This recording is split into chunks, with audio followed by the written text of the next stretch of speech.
The early morning light filtered through a pale haze, soft and almost forgiving. The village was still wrapped in silence, save for the faint rustle of bamboo leaves and the occasional call of a rooster somewhere in the distance. Quinn stood at the edge of her small yard, hands gently clasped in front of her. Her eyes were calm, though her body carried the wear of restless nights and early dawns. A slight smile curved her lips as she faced the old phone propped up on a stool. "Good morning, everyone," she said softly, almost like a whisper to the air. "I hope today brings you peace and happiness." There was a quiet sincerity in her voice, the kind that only came from someone who had learned to find grace in hardship. She lowered her hands and looked down at the pair of worn sandals she was about to slip on. Then, with a faint exhale, she continued, more to herself now than the camera, "Thank you all for always loving and supporting me and my daughter. I know I haven't been around much lately. I've been busy fixing the roof, so I couldn't go to work." Her eyes shifted toward the path that led out of the village. Dew still clung to the grass at its edges. "But today," she murmured, adjusting the cloth bag hanging from her shoulder, "I woke up early. I need to earn a little extra. Every bit helps." She started walking, her steps steady, purposeful. The sky was beginning to glow warmer now, spilling light over the narrow dirt road. A little further down, an older woman sat by a cart, rearranging baskets of fruit. "Do you have any fruit for sale?"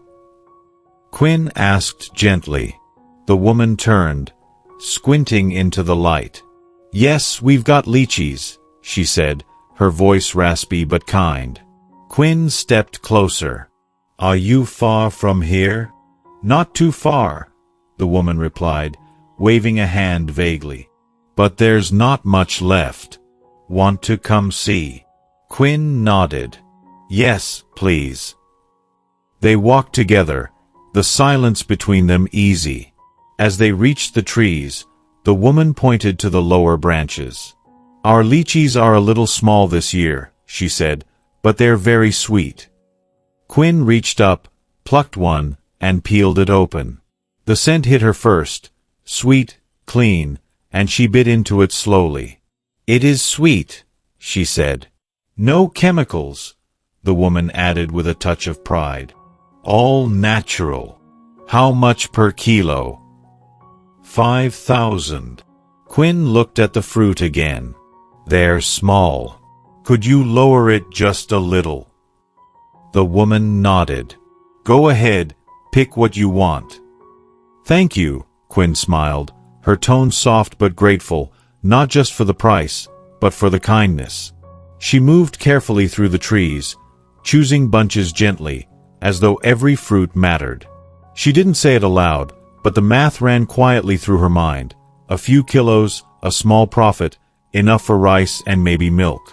If she sold well today, maybe she could save a little for a second-hand blanket before winter. She tied the bag with care, lifted it onto her back, and gave the woman a respectful nod. Then she turned and started the long walk back. The weight of the lychees was nothing compared to the quiet resolve in her chest. It was later in the morning now. The sun had risen higher, casting sharper light over the edge of the trees. A warm breeze danced along the yard where Quinn had laid down her lychees in a shallow basket. Some of the fruit still glistened with dew, though the air had already begun to carry the heat of the day.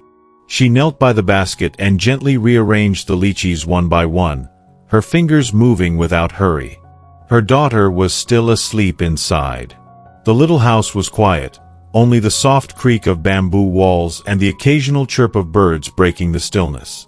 As she worked, she spoke softly into the still air, her voice holding no urgency, just the weight of habit and reflection. "I hope they sell," she said, almost to herself. "They're small this season, but sweet. People might still buy." Her hand brushed over the edge of the rattan tray, smoothing the cloth beneath. Then, with a small exhale, she added, "If I can sell them all, I'll have enough for Maya's milk this week." She fell silent for a moment. The wind shifted slightly, lifting the corners of the tarp overhead. "And tonight, I'll help to finish the roof. We're almost there." Far across the village, in a much simpler house framed by low walls and a metal roof that had seen better years, Dew sat alone on the front step. The sunlight stretched long across the concrete, warming his bare arms, but his thoughts were elsewhere. He stared down at the ground, his hands loosely clasped in his lap, calloused from labor and worn from time, holding something unseen, the weight of words he had never said out loud. "She's still gone," he whispered to no one, his voice barely audible, more breath than sound. "It's been, what, years now? Not a single message, not even a goodbye." His brow furrowed as he reached into his pocket and pulled out an old, folded paper, a photocopy of a marriage certificate, creased in all four corners, stained with quiet years. "I don't want anything from her," he said. "No explanations, no apologies, just a signature, just closure." The wind rustled the leaves above, but he didn't look up. She left. That was her choice. "I'm not holding her back, but she needs to come back, just once, so we can finish this." He glanced toward the side of the house where stacks of palm leaves leaned against the wall, waiting for him to carry them to Quinn's home. "Quinn doesn't know all this," he murmured. "Not everything." He paused again, his eyes, heavy with the kind of tiredness that didn't come from physical labor, softening. "She deserves more than this silence I carry." He stood up slowly, dusting off his pants. "I just want to be with her, but not like this, not with something unfinished hanging between us." His hand gripped the side of the doorframe as he turned to go back inside. "I'll find her," he said. "Wherever she is, I'll find her. And then, maybe I can finally ask Quinn to be mine." With that, he stepped off the porch, lifting a bundle of straw onto his shoulder, the sharp sun falling across his back as though pushing him gently toward something he could no longer delay.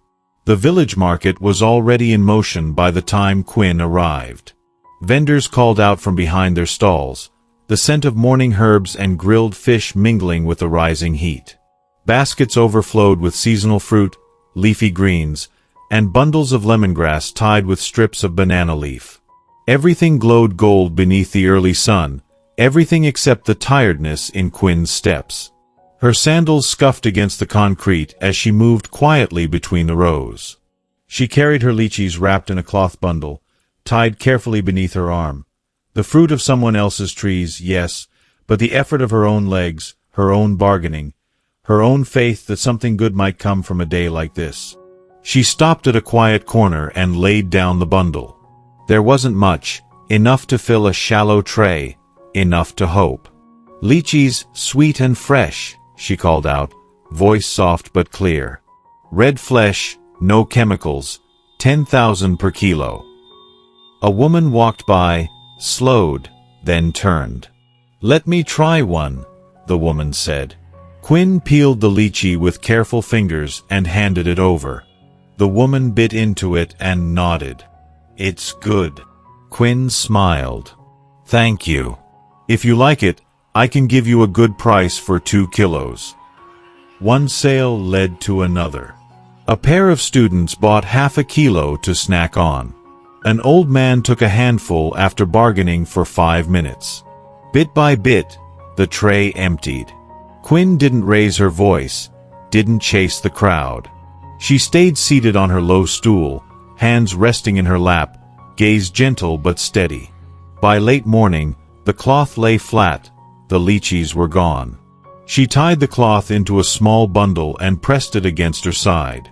Her legs ached, her back was damp with sweat, but there was a lightness in her chest, a quiet victory, the kind of peace that came not from abundance, but from surviving another day.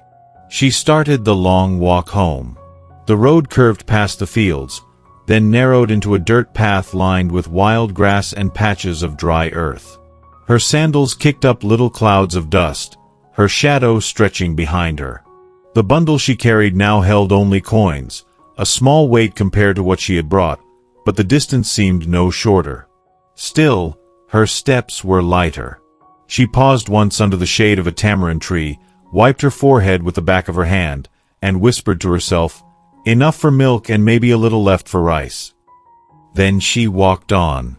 At the bend just before the path split toward her home, the wind picked up again, rustling the leaves, stirring something in her. She looked down the trail. It would be a quiet afternoon. She would go home, change into dry clothes, maybe boil some water for tea, and later, Du would arrive with the bundles of straw.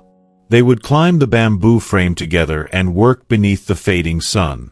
But for now, she just kept walking toward home, toward silence, toward the kind of stillness that only women like her understood. The road home dipped slightly before rising again, curling past an overgrown edge of bamboo and dusty stone. A low cough of smoke rose from a cooking fire. Quinn rounded the bend just as a familiar voice called out from ahead. "Hey, you're back." It was Du, walking toward her from the opposite direction, sleeves rolled, a bundle of straw tied to his shoulder with rough twine. His shirt clung to his back in patches, damp from work, and his boots were scuffed with dirt. Quinn smiled, slowing her steps. "I am just finished at the market," she said, shifting the now empty cloth bag across her shoulder. "All sold?" he asked, a bit surprised. She nodded. "Every last one. It took a while, but I made a little." His eyes softened. "That's good. You walked all the way there and back." She gave a small laugh. "Like always. My feet are starting to remember every rock along the way." "You should have told me," he said. "I could have brought the bike." "You already have your hands full," she replied gently. "Besides, I needed the quiet." They stood in the path for a moment. The only sound around them the faint rustling of leaves and the low hum of late summer heat. Du glanced toward the sky, then to the straw in his hand. "We should get started soon. I don't trust those clouds." Quinn followed his gaze. The blue had faded to a pale white, thin wisp stretching across the edge of the sky. It was idle talk that spoke of a quiet rhythm they had both grown into. By the time they reached her small bamboo house, the sun had shifted again, leaning westward. The old roof still hung loosely overhead, patched here and there with scraps of tarp and old cloth. It sagged in places where rain had seeped through the night before. Du set down the straw and wiped his forehead with the back of his hand. "I'll climb up. You pass things up to me." "Are you sure?" Quinn asked. "You've been working since morning." "I'm fine," he said. "This won't take long." She didn't argue. Instead, she crouched beside the pile of straw, quickly sorting the bundles, tying them tighter with strips of fiber she had saved from an old mat. Du climbed the wooden ladder with practiced ease.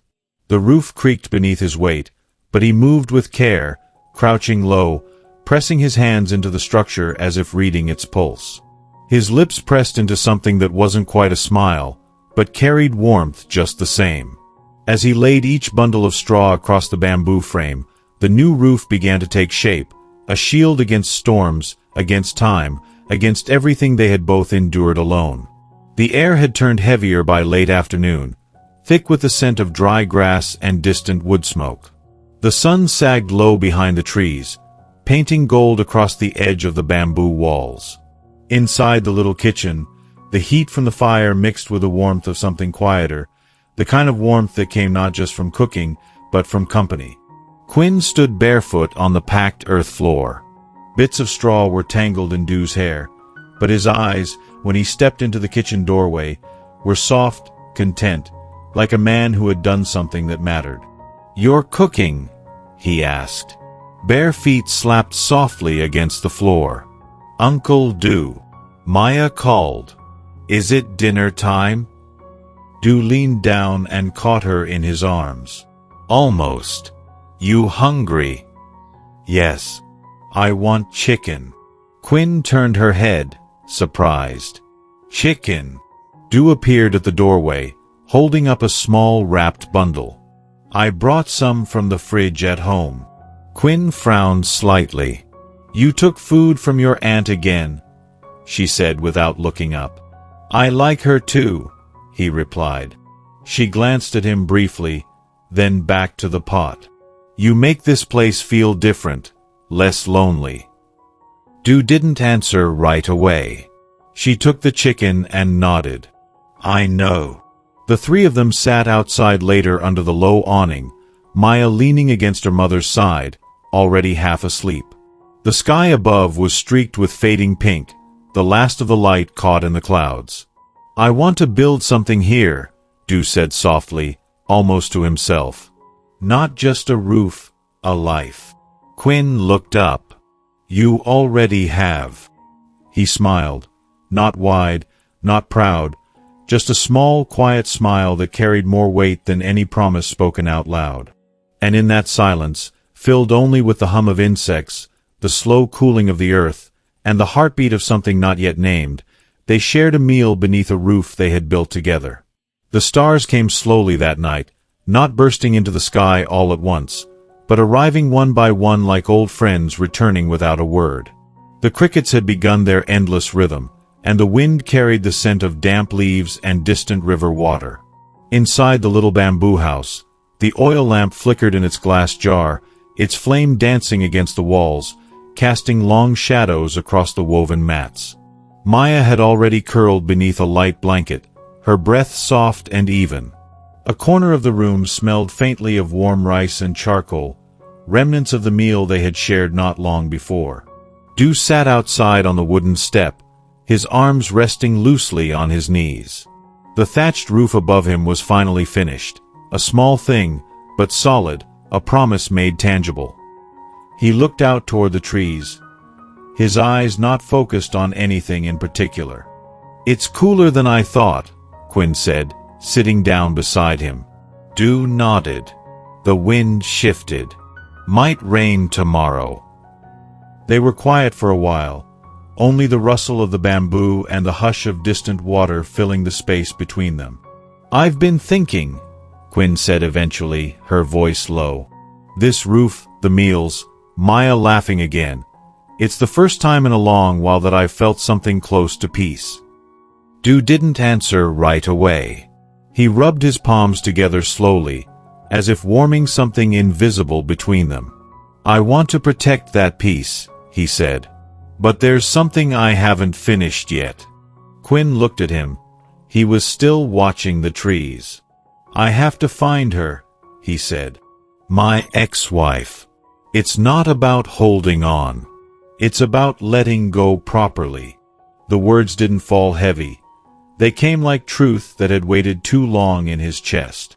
She left everything behind. Her name's still on the land, on the papers.